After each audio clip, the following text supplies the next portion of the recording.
حرفيا دي اهم حاجه تعملها الفتره دي في ثانويه عامه، واهم سكيل تبدا تعملها من دلوقتي هتشوف اثرها في لجنه الامتحان في اخر السنه. انك لو بدات دلوقتي وذاكرت المنهج كله وخلصته قبل الامتحان فلا انت مش هتجيب مجموع.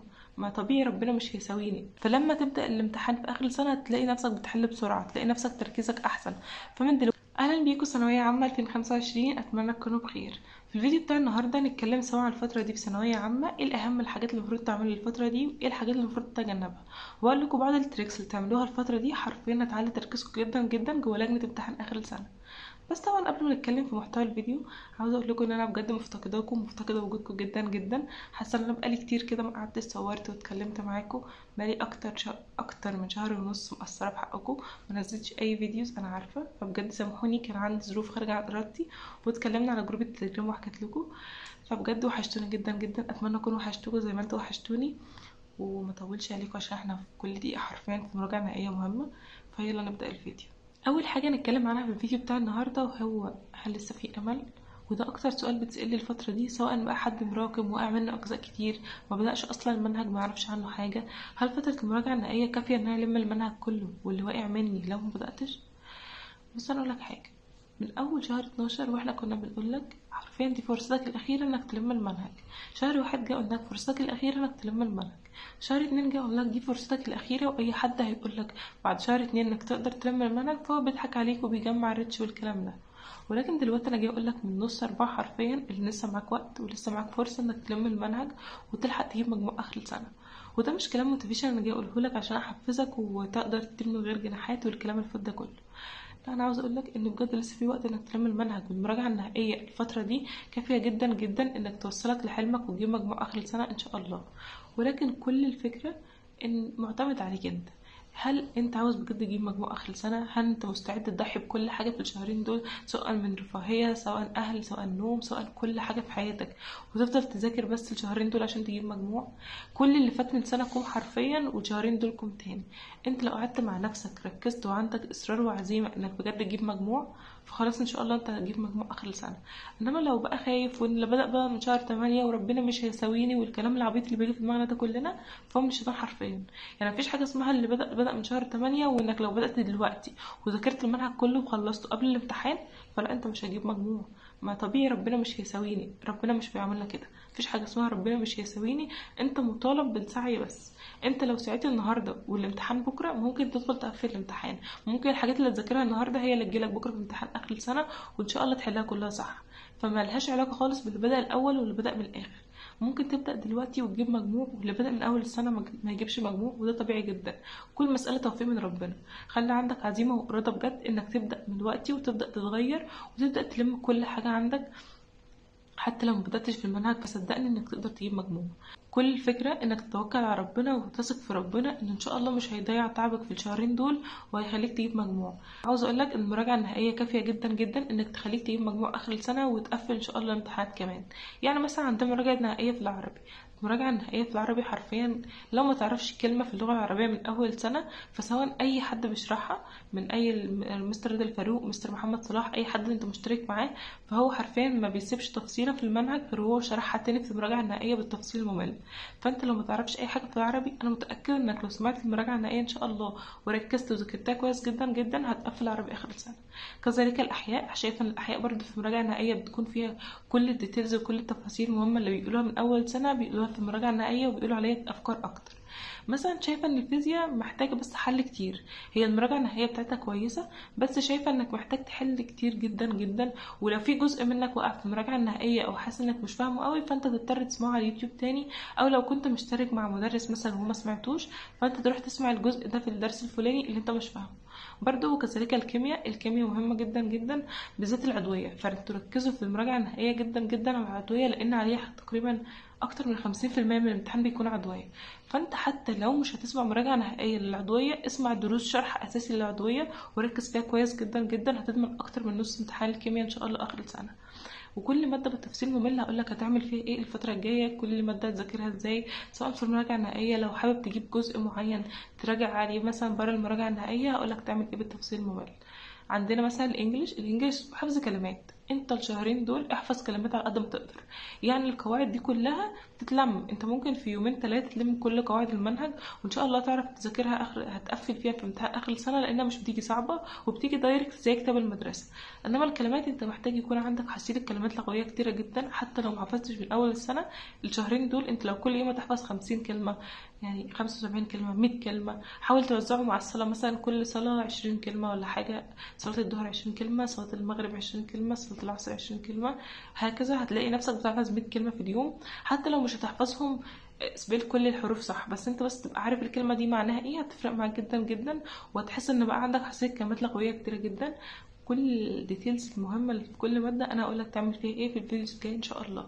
ولكن دلوقتي انا عاوز اقولك ان لسه في امل، ولسه تقدر تجيب مجموع، ولسه الفرصة في ايدك. ما تضيعش الشهرين دول من ايدك عشان ما تندمش. وما تضيعش تعب 11 سنة حرفيا، دي السنة ال 12 ليك، قاعد بتسعى وبتجتهد وبتذاكر عشان توصل لحاجة في الاخر وما توصلش، او مثلا تتكاسل اخر شهرين او تقول انك مش هتجيب مجموع، فانت تحس ان خلاص بقى يعني اللي بدأ وانا مش هعرف اجيب مجموع ومستواي ما يجيبش، والكلام اللي بيجي في دماغنا ده لا. انت بقالك 11 سنة بتسعى، ودي السنة ال 12 ليك، فما تضيعش كل السنين اللي فاتت دي عشان شهرين تكسلت فيهم او حسيت ان طاقتك خلصت مش قادر.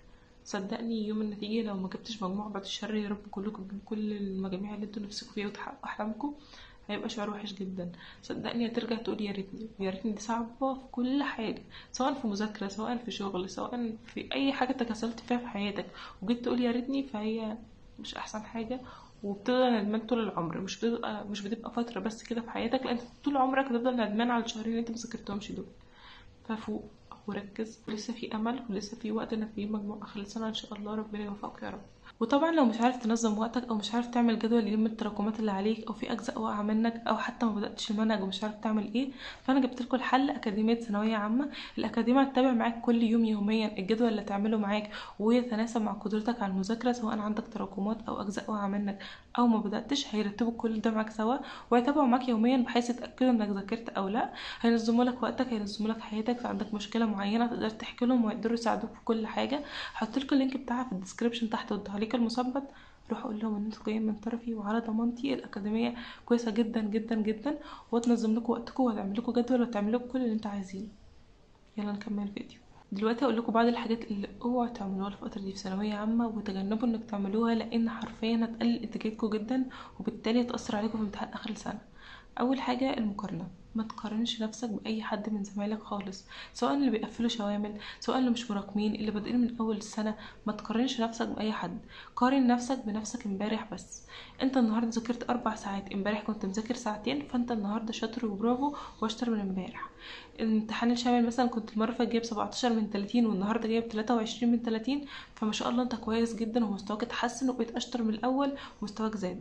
غير كده فانت بتؤدي الى هلاك نفسك، وحرفيا مش هتستفاد اي حاجه غير انك هتتاخر الفتره دي. هتفضل تبص لزميلك اللي بيقفل شوامل وانت جايب 23 من 30، فتفضل تقول لا انا مستواي وحش، مع ان مستواك اتحسن. انت كنت المره اللي فاتت جايب 17 بس. مش هتقدر تشوف ده لان انت بتبص اللي مقفل، بتقارن نفسك بحد تاني، وده ما ينفعش. قارن نفسك بنفسك بس، واوعى تقارن نفسك باي حد، سواء في ثانويه عامه او بعد ثانويه عامه. بس في ثانويه عامه الفتره دي خصوصا مالكش دعوه باي حد، ركز على نفسك بس وعلى طريقك بس. تاني حاجة، اوعى تسمع المراجعة النهائية من 2 مختلفين. يعني ما تقولش المستر ده ممكن يقول حاجة المستر ده ما يقولهاش، فانا هتابع مع ده وهتابع مع ده.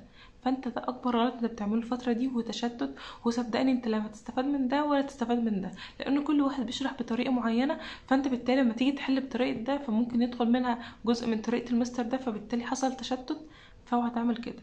الماستر اللي انت بتفهم منه وحاسس انه قادر يوصل لك المعلومه بشكل كافي، ده اللي تفضل معاه. لو في جزء مثلا في المراجعه النهائيه هو اللي واقع منك او ما فهمتوش كويس من الماستر بتاعك، في الحاله دي انت ممكن تسمع حد تاني بيشرح نفس الجزء، ولكن مش المراجعه النهائيه في الماده كلها تسمع لها مدرسين.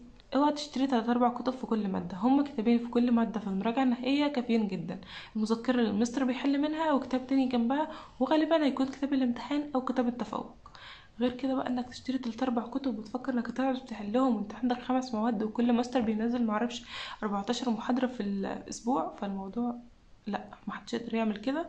وهتحبط وهتبص للكتب انك محلتهاش ومحلتش كتير وانك مش عارف تحلها، وهو في الغالب كلنا بنحل كتابين في مراجعة نهائية بس، مذكرة المستر وكتاب تاني جنبها. حرفيا دي اهم حاجه تعملها الفتره دي في ثانويه عامه، واهم سكيل تبدا تعملها من دلوقتي هتشوف اثرها في لجنه الامتحان في اخر السنه. وهي انك من دلوقتي لحد اخر السنة الامتحان بيبدأ الساعة كام في لجنة اخر السنة؟ الساعة 9 الصبح. فانت كل يوم الساعة 9 الصبح هتحل في كل المواد، سواء النهارده هتحل عربي، بكره تحل انجليش، بعد هتحل كيمياء، فيزياء. الساعة 9 كل يوم خصص الميعاد ده للحل. هتشغل عقلك ان كل يوم الساعة 9 الصبح هو بيفكر، هو بيحل. فالساعة 9 في امتحان آخر السنة عقلك هيكون اتدرب أصلا إن هو بيشتغل وبيجيب أقصى ما عنده الساعة 9 كل يوم. فلما تبدأ الامتحان في آخر السنة تلاقي نفسك بتحل بسرعة، تلاقي نفسك تركيزك أحسن.